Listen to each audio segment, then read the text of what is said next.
Okay.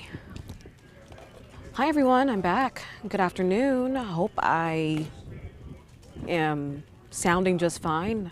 Double checked to make sure that I turned on the right mic this afternoon compared to earlier where I did not have the right mic on. So if you can hear me, let me know. Give me a thumbs up this afternoon. Let me know how you're feeling. Let me know where you're watching from this afternoon as well. What city? We can get a little hyper-local here since we're talking about storms that are on the radar. You saw that view from St. Pete Beach. Beautiful, lovely. Most of our coast, are still dry right now, but we are starting to see some activity. We've seen some activity throughout our afternoons and evenings, but really most of the rain right now is still focused inland, but is still pushing to the west. So we have storms on the radar. They are moving to the coast. So if you have any questions, let me know. In the meantime, we're just going to get started. We're going to go around the Tampa Bay area this afternoon, looking at storms and seeing what's popping. All right. First up, the Nature Coast, Citrus County looking pretty good all the way down to Pasco. Mostly inland Pasco around I-75 is rather quiet. But Tarpon Springs, there was actually someone on the comments earlier this week who was mentioning, I live in Tarpon Springs. It's been raining everywhere but here.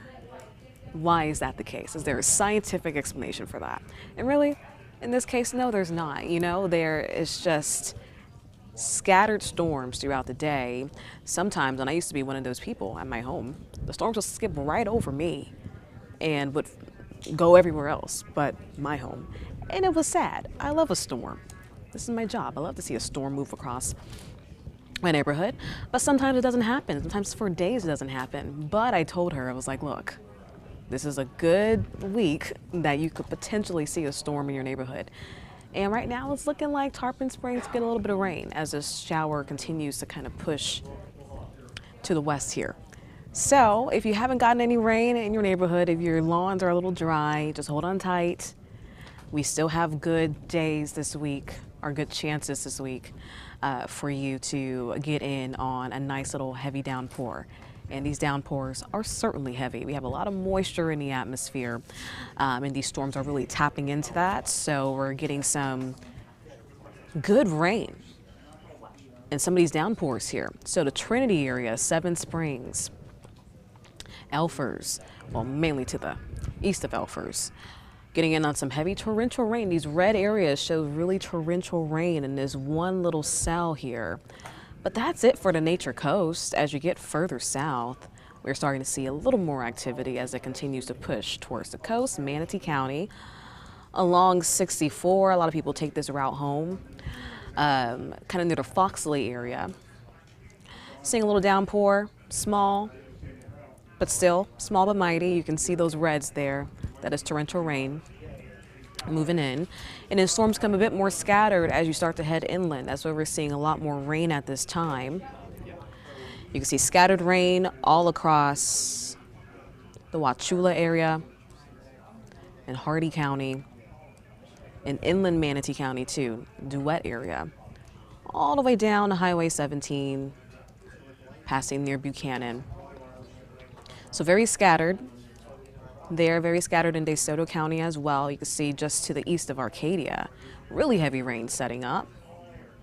As you get further south, like in Charlotte County, this is technically out of our viewing area, but a lot of people who watch still live in this area.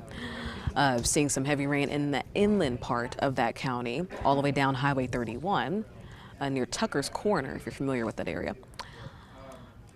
So a lot of the rain right now is mainly in southwest Florida. You can even see it here. Oof, it is showery as you get further south. Not widespread, but definitely heavy pockets. Highlands County, of course, just to the south of Sebring, excuse me.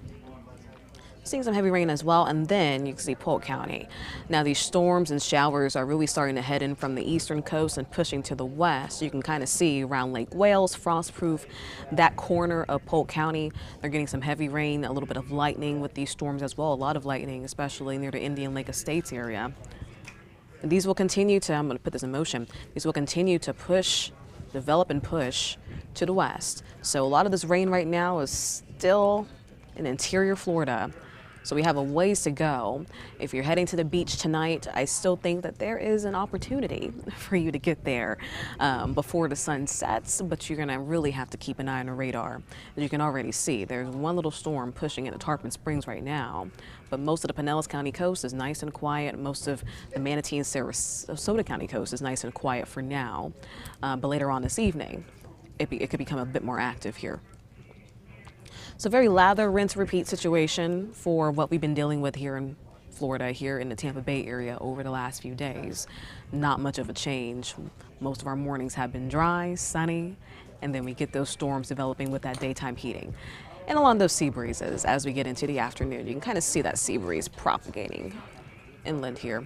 Outflow boundaries as well, pushing into Hillsborough and Polk County. A few storms could form along that as those boundaries collide.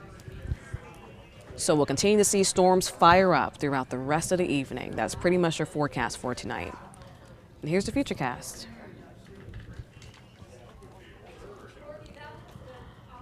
So this is the play-by-play for the rest of the evening here. Getting into around 6 o'clock, you can already kind of see those storms being reflected on the radar. This is what our model is showing. You can see that line just to the east of I-75, but this is going to continue to push west towards the coast later on this evening. So around dinner time, even after dinner time, I'm not sure when everybody eats, but around 7 to 8 o'clock, along I-75 into the west, could start to see a little more rain and heavy downpours. Not for everyone, right? Just for that select few. We do not have widespread rain coverage today, but there is a good shot that if you live at the coast, especially from Pinellas County to the north, there's a good shot that you can get a storm or two today, moving into your neck of the woods. But still kind of more of the hit or miss situation because we're not seeing a washout. This is not the type of situation where everybody's going to get rain today, but there's a good shot that you could. And that's pretty much the forecast for the rest of the week. Even as we head into Friday, Friday's looking like a slightly drier day for us. No complaints there. We have some drier air that we're working with, but expect your Thursday to be quite similar. And there's still going to be rain on the radar for your Friday too. So dialing it back here, here's Thursday, a very similar setup. We have that southeasterly flow just pumping in that moisture from the tropics. We tend to have this flow this time of year. We really do get those sea breeze driven storms firing up. In our afternoons, our mornings are usually very quiet, and in the afternoons, you start to see more activity. And this is Thursday. You can see a few isolated showers could pop up on the coast early on in the afternoon, around 1 to 2 o'clock, but then there's that sea breeze, and those showers just really drive towards the coast as we get into around 8 to 9 o'clock once again. So another round of late evening storms developing. By overnight, we'll be pretty quiet, but you can really see that intense line setting up around 8 o'clock, inland first, pushing into Hillsborough County, and then moving out of here, dissipating. The atmosphere stabilizes a little bit more as we head into Friday. And then Friday, still a few showers and storms possible, but that is way less coverage. Check that out. This is around 7 o'clock in the evening. Still some showers out there, but we do go down in rain chances. So there's a better chance that you may not get any rain at your home as we head into the weekend. But then that changes as we get into next week. So Friday is going to be looking like kind of a drier-ish day, but still keep your eye on the radar if you have any outdoor plans. It's going to be hot too. Without less rain means more heat, so we have a good window for those temperatures to climb into those mid-90s as we get into the afternoon, pretty much each day this week. But of course, with a little less of that rain-cooled air, it's definitely going to feel nice and toasty out there. So I don't see any comments. That's fine. Saw some comments earlier, but if you are commenting, I can't see it. I'm not ignoring you. I just don't see anything. So here's your 7-day forecast. Not terrible, very summer-like. Temperatures will be climbing into the mid-90s pretty much each day as we wrap up the week. And you can kind of see here by Monday into Tuesday, our rain chances bump up. And I'll show you why on our precipitable water graphic here why we're going to see a bit more rain as we head into Monday and Tuesday, because we have a bit of a pattern change ahead.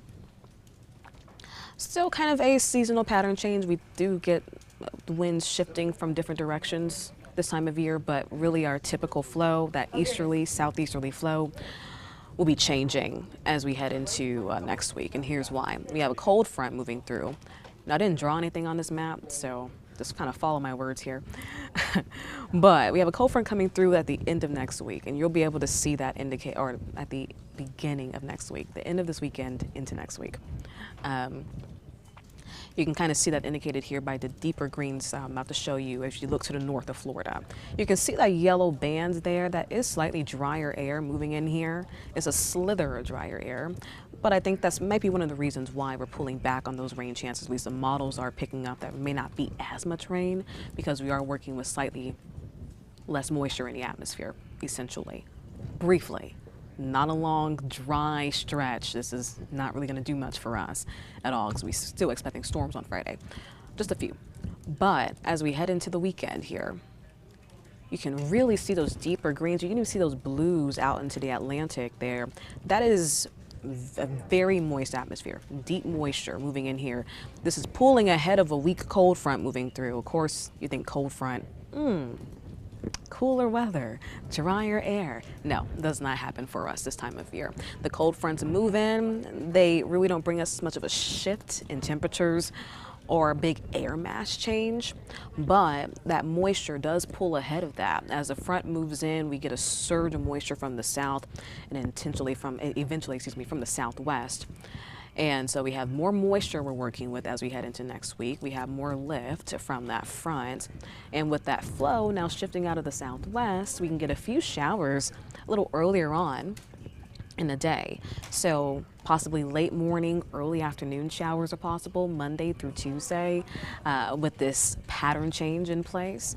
With the additional cloud cover and with additional rain in the morning time, I think that may help to bring our temperatures down just a smidge. Not a big temperature drop,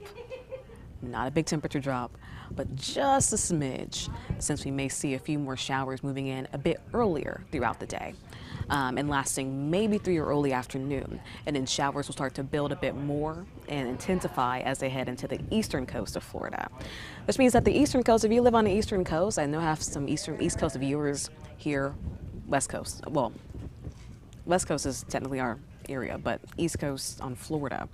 I know we have some viewers who are watching from the I-95 area. It's going to be hotter as you get into next week because there's not going to be a lot of rain and clouds to cool you down earlier on in the morning, but there is a chance for showers and storms as you get into the afternoon and evening. So kind of a little bit of a flip here with our pattern. But one thing that doesn't change is the rain. We're still going to see showers throughout your Monday and Tuesday, just kind of at different times, and maybe a bit more coverage out there as well with how much rain we could see. So heading into next week, a little bit of rain to work with. This weekend, a little bit of rain to work with. So that's really not changing here. I kind of sound like a broken record this time of year because there's just not much of a change. But when we get a slight pattern change, it's like, ooh, we can talk about that, even though we have to wait a few days until we see a difference, I guess you can say. Here's your 7-day once again. You can see pretty standard Florida-like weather. Temperatures in the 90s, rain chances each afternoon, and then those rain chances go up as we head into Monday and Tuesday of next week.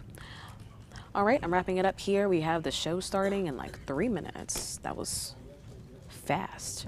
My gosh. I'm going to leave it on the radar. So if you're watching still for the next few minutes, you can see what's going on outside. Hopefully you can beat the showers, dodge the rain if you have to today. And if you're at the beach, if you hear that thunder, that means it's time to go inside. There's a lot of lightning injuries over the last few days. We don't like that. We don't like to hear that, obviously. So I really take these storms seriously.